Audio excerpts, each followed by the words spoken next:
Hey, and welcome back to Clued Into Crafting. I'm Lily from Siser North America, and today we're talking all about holographic heat transfer vinyl. The good, the bad, the ugly, and the beautiful. So if you want to know how we turn this into this, stick around.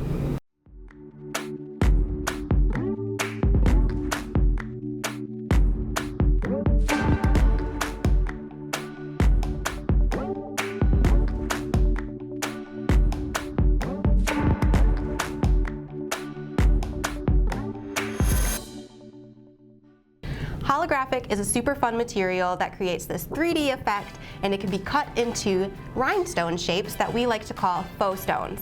There are a couple things you need to know before you cut holographic though. First things first, holographic is not easy weed. These are two very, very different materials. If you've worked with easy weed and you think, oh, I'll just use my same cut settings when I go over to holographic, you're gonna have a hard time. So first thing to remember is that it's not like easy weed, it's much more rigid, and it's actually made up of little layers that create these color changing chip effects. So when your blade cuts in to the adhesive side, it actually needs to go through all of those layers and then slice. Whereas easy weed's just one layer, super simple, super easy. So holographic cut settings on the Silhouette Cameo are blade 3, speed 8, and pressure 14.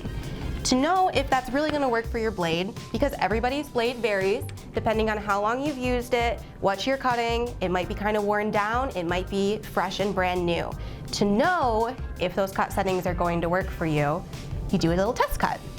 Silhouette Cameo is nice because it has the test cut feature built right into it.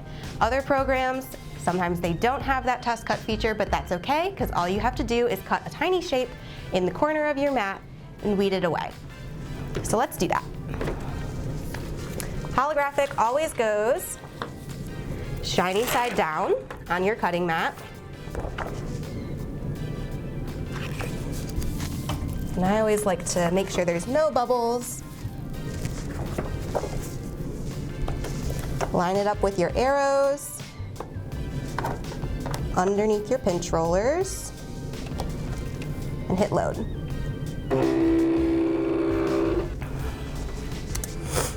Now, like I said, the Silhouette Cameo already has that test cut feature built in.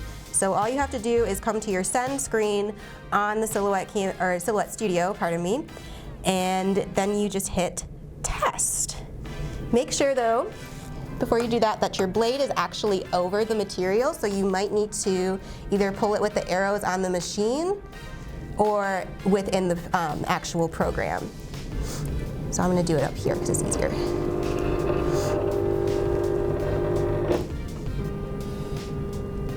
There we go. And now I will hit test. I have my auto blade set, so it comes over and it's going to change my cut setting to the 3 blade on there.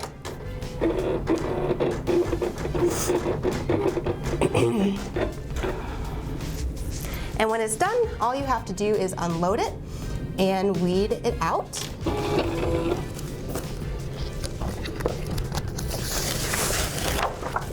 So I can see it up here just in the little corner. I'm gonna take my weeder. It's a triangle inside of a square. And this one's not weeding away as easy as it could, so you know that you probably need to up your pressure. If you've upped your pressure and you've upped your pressure and it's still not cutting through and you're at the highest pressure you can possibly go, then it is time to take your blade out further. Don't take your blade out further until you've gone all the way up on your pressure and you still haven't cut through. I would call this an unsuccessful test cut. The pieces didn't weed away cleanly. You can see it's kind of peeling apart there. This can happen if you don't have a good clean cut. So the first thing I would try to do is increase my pressure. If increasing my pressure is still causing me problems and I'm not getting a good test cut, then it's time to bring your blade out further. The things to look for in a good test cut are visible score lines on the carrier but you don't want to actually cut through the carrier. So it's a fine balance that we're aiming for. That test cut is going to save you buckets of material and time and tears. I promise you, please, please do a test cut before you cut your entire design. The third tip I have for you is to use a clean cutting mat. And when I say clean, I'm talking clean-ish. I understand that you use this often and it might have some little pieces stuck to it, but if you have large pieces of paper, if you've got big cut marks in it, it might be time to retire this mat and get a new one, or clean it all up, re-sticky it, because just that little piece underneath the rigid holographic, it's gonna feel it. Think Princess and the Pea. This little piece is gonna be a huge problem in the long run. Final tip number 4 is a faux stone secret. I'm gonna tell you how to cut faux stones without them weeding away with the material that you're trying to get rid of. And this is gonna show you how to cut your faux stones and have them actually stay on the carrier when you weed and not lift up with the rest of the material. So here it is for you guys, and it's actually 2 things, so you're super lucky. You can do an overcut or you can do a double cut. So what are those? An overcut is when the blade starts a little earlier than it usually would, and it goes all the way around and it cuts a little over where it would usually stop.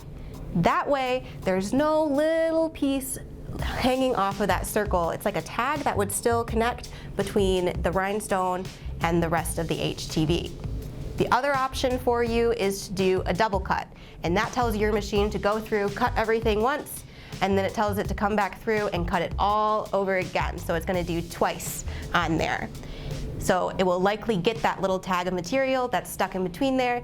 That's typically what is keeping them anchored on to the material you're weeding away. It's so finite, you might not see it, but that overcut and that double cut is gonna make a huge difference, and we'll show you in just a second. Let's compare, shall we? This holographic was cut with our Easy Weed cut settings, which can be found right here. And this one was cut with our holographic HTV settings. On the Silhouette Cameo, you would use these settings. So let's give it a go and see how it works out. I can already tell on this one, I can't see my cut lines, I can't feel my cut lines. I'm not sure how well this is gonna go for me. We always start at a corner. Hook your Siser weeder in. Let's see. Yeah, kind of what I thought. No cut lines on the carrier. Oops. No cut lines on the carrier. I can't feel any cut lines on the back. This was not a good cut on the holographic, so I probably shouldn't use the Easy Weed settings when I cut my holographic. All right, now let's try this one. I can actually feel the cut lines on here, and I can see them from the front as well. So I have a better feeling about this one.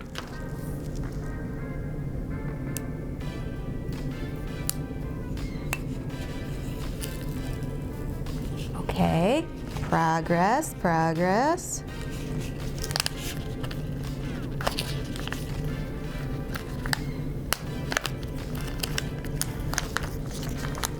So like I said, it's much more rigid than Easy Weed, and you'll feel that when you weed it, that it's not going to stretch as nicely as before. In this one,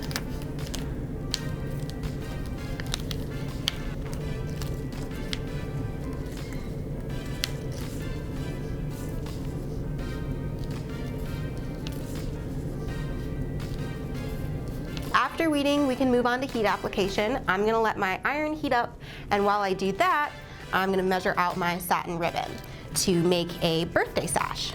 So a really easy way to do that is just use yourself as a template. Wrap it around you. I've measured it out before, and it's about 60 inches on me, but that will probably change depending on the person you're making it for.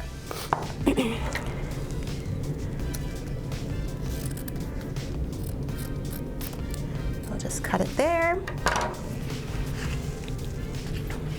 Now this is a really fun idea for birthdays or bachelorette parties. Super simple and quick DIY you could do. And you could customize it with their favorite color or their favorite saying, you know, whatever you want to do. So an important thing to know about holographic, again, is it's not easy weed, so it doesn't apply like easy weed either. It goes on a little differently. You're still gonna press it with a high setting on your iron. Usually the cotton setting is what we recommend. But after pressing it, you're going to wait until it's completely cold before you peel the carrier. If you peel that carrier while it's still warm or while it's hot, you will likely have little pieces come up with it. And that's because it's a cold peel. It has to stay down until it's cold. When you peel it up, you'll feel a little resistance as you tug it away, but all those shiny bits and pieces are gonna stick down. So let's give it a go. All right, so let's apply our holographic. I'm gonna lay out the ribbon flat. And I've already got my holographic lined up on there. Always use a cover sheet on top. It's just an extra layer of protection. My iron is set to the cotton setting, or the highest setting on your iron is what you want to use. Holographic, we recommend on a heat press to go on about 320 degrees. For your iron, it'll be in that ballpark in the cotton setting. I'm going to press down firmly for about 15 to 20 seconds. Since my iron has cold spots on it, I'm not sure if it's getting evenly heated, so I like to add on just a couple extra seconds. Should be good. We'll lift it up and move on to the next section. Repeat that step. Keep moving your cover sheet along with you and your iron down. Just keep pressing. We don't want to slide because that can cause the HTV to slide as well, and you might ruin that alignment that you just figured out. You got it placed all nice and pretty. You don't want to slide it around with your iron. You just want to lift and press. You know, we give you a range of time to press down on, but it's always going to vary a little bit depending on what kind of iron you have, how hot it heats up. So don't be surprised if you do have to go back like that and hit it for another 5 to 10 seconds in different areas. Again, wait until it's cold though before peeling. Okay.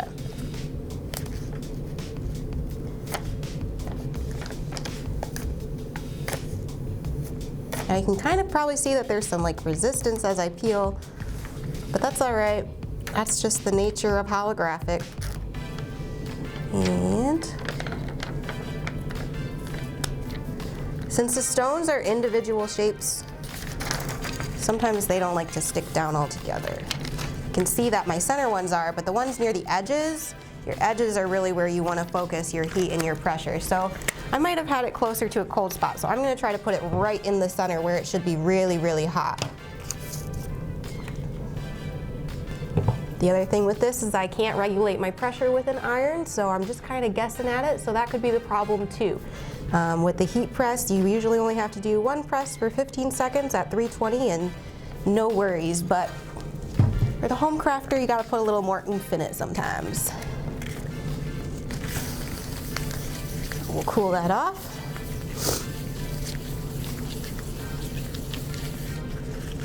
All right, third time's a charm, right? Aha. And there she is for you. Finally 21.